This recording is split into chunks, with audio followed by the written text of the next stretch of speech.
Premium quality football shirts at an extremely affordable price. Sound good? If so, check out the sponsor of today's video, jerseyfifa.com. You can see that I've sent you some shirts and they really are top quality, so make sure to click the link in the description to go find a shirt for yourself or perhaps as a gift for someone else. And you can now use code jerseyfifa at checkout for 10% off your order. That's code jerseyfifa at checkout for 10% off your order. I really do recommend their product, so go take a look. Now let's get into the analysis. So Paul Pogba has spent the past 6 years or so at Manchester United, having previously left the club for free. And to be honest, it hasn't exactly been all sunshine and rainbows, and the move hasn't gone quite how everyone expected it to. Don't get me wrong, he has had some moments where he's been absolutely incredible, really showing the world how good he is for both club and country at times during the past 6 years. And for me, he is one of the best central midfielders in the world. But for one reason or another, it hasn't quite worked out, whether that's been injuries, a regular change of managers, comments from agents, or the simple complete lack of structure at Manchester United. I certainly don't think it's all Pogba's fault. One person I would personally blame for this unsettled feeling is Pogba's agent Raiola, who always seems to be trying to put Pogba in the shop window for someone to come and get him, and arguably Pogba should have asked him to keep quiet at times. But with everything combined, I just think that we're all getting the feeling that Pogba probably isn't going to be extending his contract past the end of the season, meaning that he will be available as a free transfer when we get to the summer window. So before we get into where I think Pogba should go next, first I want to break down what a couple of his strengths on the football pitch are, before we then try and find a club and a system where he could find some success. So let's get started.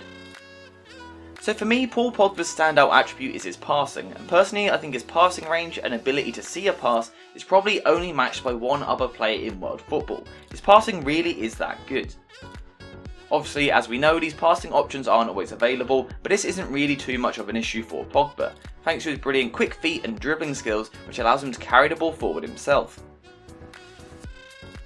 This combination of brilliant passing and dribbling makes Pogba the perfect player to operate as almost a box-to-box midfielder, and this sort of role pretty much perfectly matches Pogba's skill set with this match of physicality and technical ability.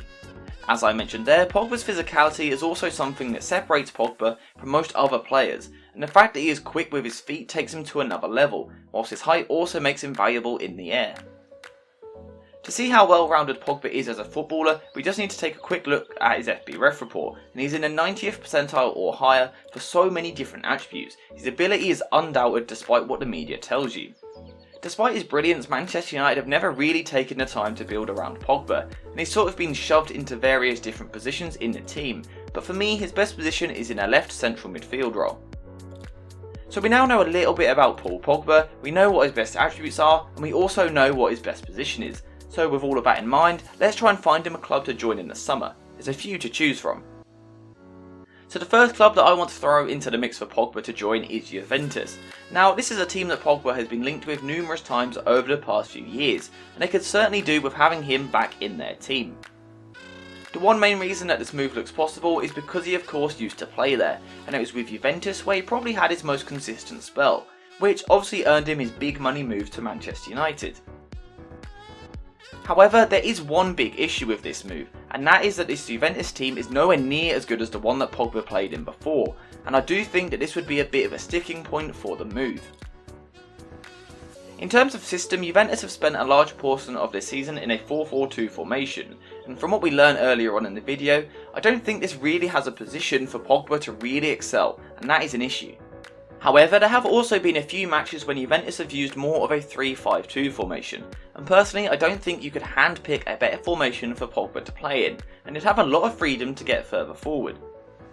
In midfield we'll probably see Arthur and Locatelli, and their deeper positioning and hard-working attitude would allow Pogba to play as the midfielder with the greatest freedom, to get forward in support of the attack in the final third.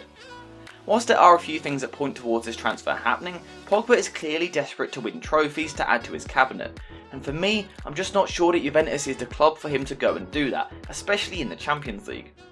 With that Champions League ambition in mind, Real Madrid are a club that really look like quite a nice suitor for Paul Pogba, and there are a few things that could make this quite a nice move for everyone involved in the situation. First of all, I think that Pogba would be happy with this move. It seems like something that has always felt quite inevitable, whilst I also think this is a sort of transfer that Raiola wants for his client, so it looks like a good start. So the first thing that makes this look quite nice on paper is that Madrid have used the 4-3-3 formation for the past few years, and either under Ancelotti or a different manager, I don't really think this is going to change anytime soon. Obviously over the past few years it has been the same midfield three, and the quality is there for all to see, but they are all gradually coming towards the end of their career, so Pogba certainly has the chance to come into this midfield. Another player that has been linked with a move to Madrid is Monaco midfielder Tchouaméni, and as we've seen already for France, the potential of a Pogba and Tchouaméni midfield is really exciting thanks to its excellent balance. Tchouaméni likes to play in quite a reserved way, holding position just in front of his defence, and as a result this would obviously once again allow Pogba a little bit of positional freedom to make runs forward to again try and support the attackers. Obviously I was talking about Pogba's physicality earlier, and it's something which makes him stand out in the Premier League, so if you imagine him in La Liga, where the play is slightly less physical, I really do think he would dominate. Pogba being able to push forward is exciting enough in itself, but if you also consider the fact that Madrid will most likely have Mbappe and Benzema in the attack next season, it must look like an extremely tempting prospect for Pogba. Going back to the whole trophy discussion, Madrid do look like they will probably just about win the league this season, and again that is something that Pogba could be tempted by, because ultimately the aim in football is to win as much as possible. If certain signings were to go through at Madrid, then I'm also sure that they would more than fancy their chances at a Champions League run, something that Pogba hasn't experienced for a few years, and I'm sure he wants to get back to doing it. So far, so good. It looks like the perfect move for Pogba, his agent and Real Madrid, but there is one big issue, and that is the fact that I'm just not sure Madrid have the financial capability to pull this off, especially with the Mbappe move.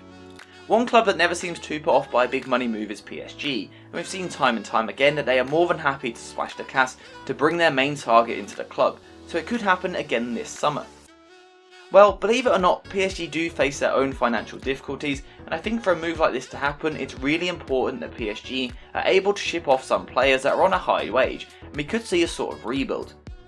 If this was to happen, then it's absolutely crazy how much money PSG could save just by getting rid of a few fringe players, because there are some players in a team that really do earn a simply incredible amount of money. So why would Pogba want to go to PSG? Well, one reason is because they are nearly always able to cruise their way to the league title, and we know that is something that Pogba wants, so on face value, it looks like there is some potential. From a tactical point of view, this could work as well, because PSG certainly have the personnel to set up in a 4-3-3 formation. Now, this would be a slight change from their current system, but it isn't too much to adapt to the shape.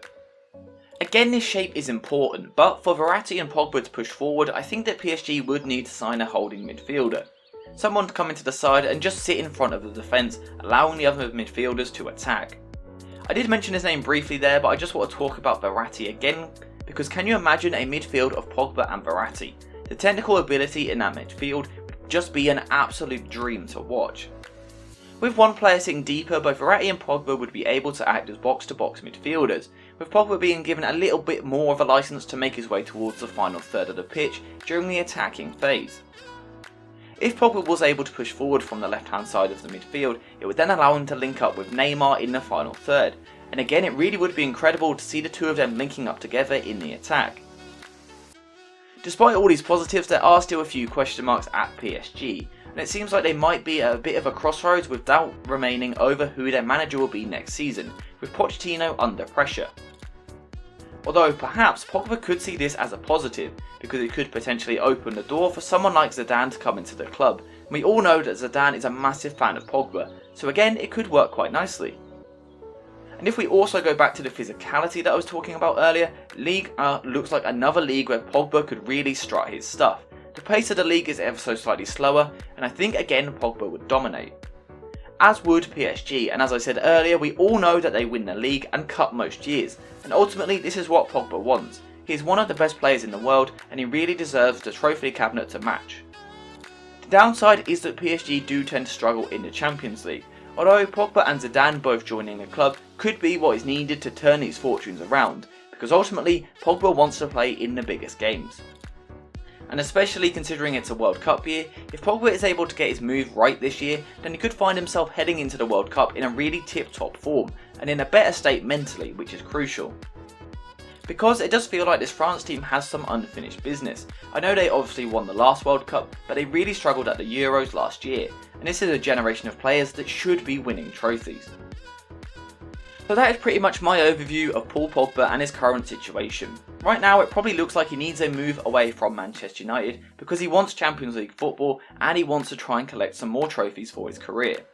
But knowing how this whole situation has gone over the past few years, I wouldn't be at all surprised if there's a bit of a U-turn and Pogba ends up staying at the club. But ultimately the most important thing is that Pogba is happy wherever he ends up. Thank you guys for watching and I'll see you in the next one.